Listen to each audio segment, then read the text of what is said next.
Hello everyone welcome to my mini blog. मोर गोटे काम थिला छोट काम जोटा पे मोर जिबार थिला गोटे रिलेटिव्स को घर को जे कि रुहंती गुणपुर रे।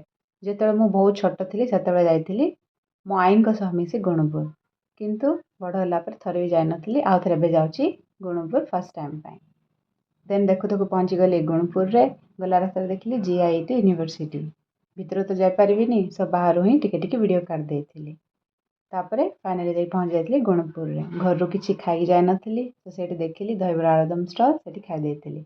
मोर काम मु सरे देन बाहरी पली गुणपुर एक्सप्लोर करिया पे। तापरे जाइथिली जगन्नाथ मंदिर।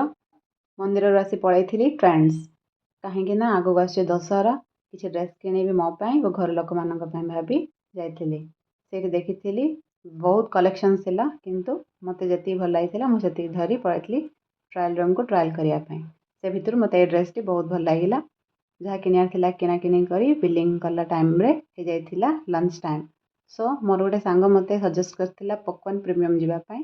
तो लेट न कनु मु सेठी जाई एतिकी सब जिनिस ऑर्डर कर देथिली खाइबा पई। एते जोरे भोक होतला न बसी आराम से धीरे धीरे खाई देथिली। तापर बाहरी पड़थिली सेफाली हिल स्टेशन।